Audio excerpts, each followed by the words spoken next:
Hi there, everyone. I just wanted to do a quick video to share a little bit about my experience with my torn labrum. It's a really gorgeous day in March, so I'm just enjoying the sunshine a little bit, getting my vitamin D as much as I can in the winter, and the dogs are enjoying it too. But I wanted to share my experience with my torn labrum because it's something that was a pretty serious, milestone in my life. And I think a lot of the stuff I learned along the way, maybe my experience in sharing will help someone else. So a couple years ago, left the gym. My groin area felt a little bit like tingly, like I maybe pulled a muscle or something. And I was squatting that day with moderate weight. So, I thought, okay, maybe that's just normal muscle pain. But then when it didn't go away, I kind of stopped going to the gym and started to go to see doctors to try to figure out what was going on. Long story short, after months of wasting time going to one doctor and another and x-rays didn't show anything, then a contrast MRI, which by the way, that was actually a pretty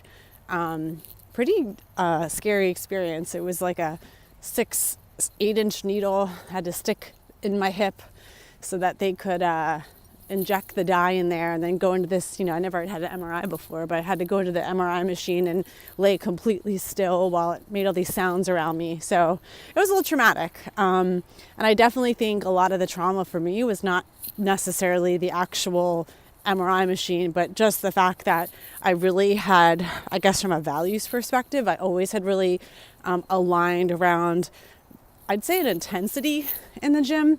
Not to say that maybe wasn't a necessarily healthy belief, but my workouts, when I look back, really, really intense, and from a high impact perspective. The doctor at the time, the sports medicine doctor, had really told me that this was pretty life-changing in the sense that I no longer probably do the things that I used to always do. So in a lot of ways, it was me having a complete life-changing, okay, I need to figure out how do I still stay active and find something else that I like to do. So once we finally figured out it was a torn labrum, which for those of you who maybe aren't familiar, a labrum is kind of like where your hip bone, which I'm using really scientific terms here, where your leg bone connects into your hip socket. There is almost like a layer around that connection. It's not cartilage, but it doesn't have blood supply like a muscle would. So it's not very common that, at least the surgeons I talked to, I went to a few different surgeons, all with different opinions of what I should do. But they all were pretty consistent in the fact that, this is never going to repair on its own. You're never going to get better. You're only going to get worse. And of course I was in pretty, I wouldn't say severe pain, but I was in pain. Didn't feel good to sit. Didn't feel good to, go into obviously a deep squat or lunge. So I had to kind of modify what I was doing. And it really, in some ways, when I did start to figure out the right way to work out again, and be active again, it really gave me some confidence to really, don't be embarrassed if you're at the gym or anywhere really, a class, don't be embarrassed to do what works for you. And I had to really grow that confidence to when the coach or instructor would say to do something, I would do something completely different sometimes. And I'm like, this is what I'm doing. And even if they kind of came up and were like, oh, you should go a little deeper, do this. I'm like, nope, I'm good. So I think that was a big lesson I learned, was that you need to listen to your body, and, don't feel self-conscious, do what works for you. And I think the other thing I learned was, ask a lot of questions. When I would go to see the surgeons and some of them would say, oh, you're a perfect candidate for surgery. We should get that scheduled sooner than later. The longer you wait to do it, the worse it's going to get. I'm really glad that I didn't just jump into surgery. At least that's kind of why my perspective, I'm really happy I didn't.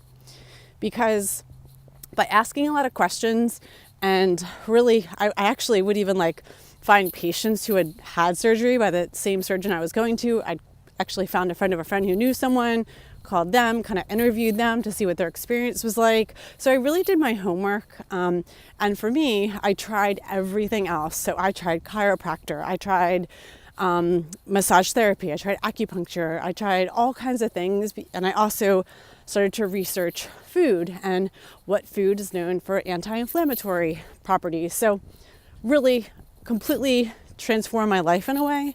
That hip labrum was really the domino that began a really big series of changes for me. And it also helped grow my confidence and really kind of pointed me in the direction of where I am now.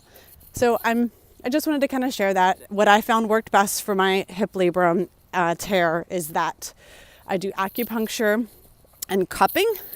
So both are kind of like a Asian form of medicine. They've been around for like 5,000 years or longer. So there's been a lot of studying done around kind of the benefits of them. And, I'm sure it's interesting because not one of my surgeons recommended it. I had to figure it out on my own. But that actually has been what's worked. Now, I haven't gone back to do a CAT scan to see if there's been any repair. But what has happened is my pain has gone away or is very low. I've been able to comfortably return to an active lifestyle. Hello. And it actually is really therapeutic because every other week or once a month, it depends on my schedule. When I do go in, I also get a really, really deep kind of massage. And the woman I see is fantastic. She does a lot of like stretches for my hip.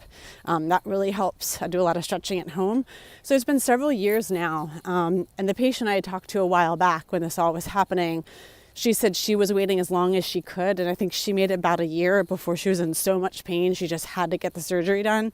So I don't know what the future holds, but I was definitely on the journey I'm on so far. I'm really happy with the decisions that I made, and it's been a really good experience. So if you have a torn labrum and you haven't tried acupuncture, it might be something that you want to check out.